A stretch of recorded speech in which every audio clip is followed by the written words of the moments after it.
Moi, je suis Ibrahima Traoré de la radio et télévision nationale du Mali. Ma première question s'adresse à vous, monsieur le président français. Le premier point, vous l'avez dit, vous avez clarifié entre vous un certain nombre de choses.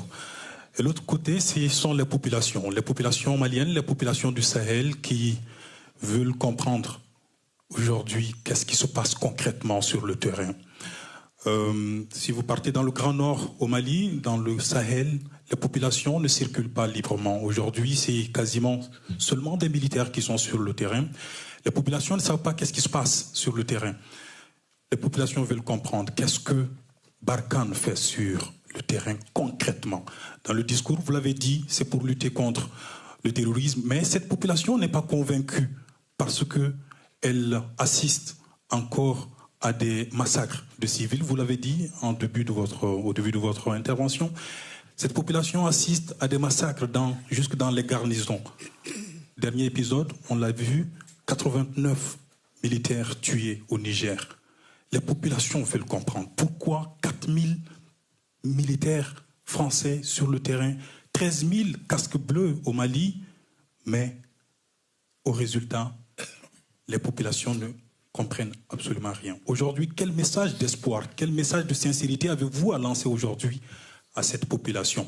Et ma deuxième question s'adresse à monsieur le président en exercice du G5 Sahel. La communauté internationale s'est engagée un moment à financer le G5 Sahel, des promesses. Où en êtes-vous aujourd'hui avec la tenue de ces promesses? Je vous remercie. Je vais commencer. Oui. Bon.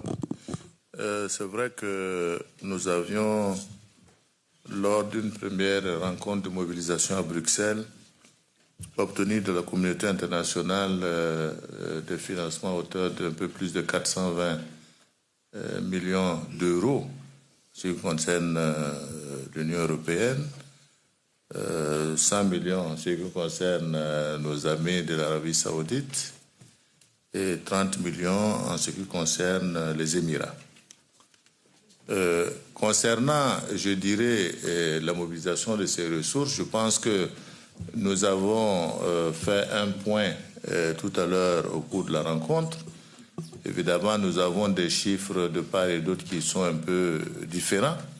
Et nous avons dit que nous allons nous rapprocher de l'Union africaine et de l'Union européenne pour que nous puissions faire le point du niveau des décaissements et du niveau des matériels qui ont été reçus.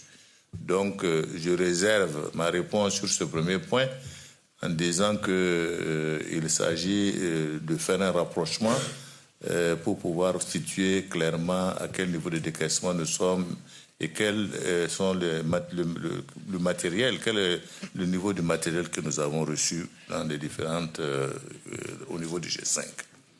Le second point qui concerne l'Arabie saoudite, bon, on n'a pas encore reçu le décaissement de l'Arabie saoudite. Et au niveau des Émirats, ils ont déjà participé pour 10 millions. Il reste 20 millions donc à décaisser. Donc je peux dire succinctement que les choses sont en cours. Ça fait déjà quand même 3-4 ans que nous sommes dans cette mobilisation de ressources. Et il faut travailler à ce que, et nous avons insisté pour que les choses se fassent rapidement. Voilà. Sur ce point, pour être clair, et on poursuit ce travail, comme l'a dit le président Kaboré, il faut distinguer en effet les paiements des livraisons de matériel. Et souvent, d'ailleurs, les différences telles qu'évoquées sont liées à ce distinguo. Le président Kaboré a raison de rappeler à l'instant l'importance des paiements pour faire fonctionner en particulier les armées, pour que justement les transits se fassent. Les perdièmes, on l'évoquait tout à l'heure de manière extrêmement précise. L'Union européenne a beaucoup contribué par des livraisons de matériel qui sont aussi très importantes, et donc c'est ça qu'on va recroiser. Mais je pense qu'il est important de rappeler la mobilisation de l'Union européenne. Je veux le dire aussi des États-Unis dans ce cadre-là, qui ont été très présents par plusieurs livraisons et également par leur présence et leur coopération sur le terrain. Sur votre question, j'ai envie de dire que les chefs d'État qui sont autour de moi pourraient y répondre beaucoup mieux que moi.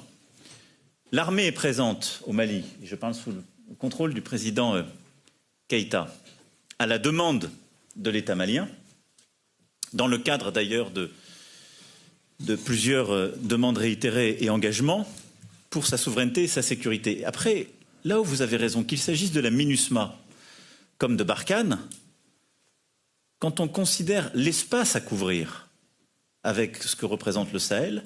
Il est impossible de mettre des militaires, qu'ils soient sous l'égide des Nations Unies, sous l'égide de la France ou de l'Europe, partout.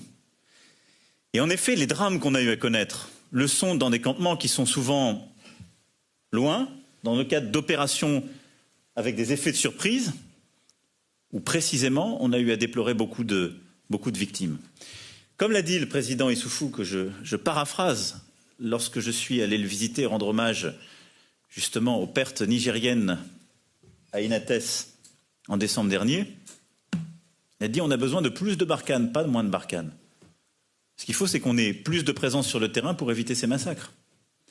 Et donc, à chaque fois qu'un État demandera à l'armée française de ne plus être là, nous le quitterons.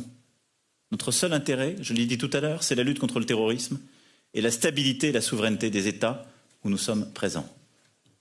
J'entends beaucoup de choses sur les réseaux, dans les déclarations. J'entends beaucoup de gens dans votre pays qui disent tout et n'importe quoi. Demandez-vous par qui ils sont payés. Demandez-vous quels intérêts ils servent. Moi, j'ai mon idée. Mais que ces gens-là disent qui se fait tuer pour leurs enfants. Moi, je sais qui est tombé pour la sécurité des Maliennes et des Maliens, des Nigériens, des Burkinabés, des soldats français. Voilà. Et je le fais en conscience quand je décide de les envoyer là-bas. Donc, les discours que j'ai pu entendre ces dernières semaines sont indignes. Indignes. Et ils sont combattus avec beaucoup de fermeté par vos dirigeants, et je les en remercie, et encore au moment des vœux. Ils sont indignes parce qu'ils servent aussi d'autres intérêts. Demandez-vous bien.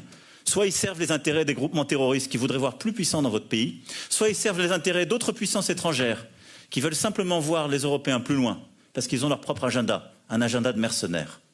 Vous n'avez pas cet agenda-là. L'armée française, elle est là pour la sécurité et la stabilité. Je n'ai pas d'autre intérêt.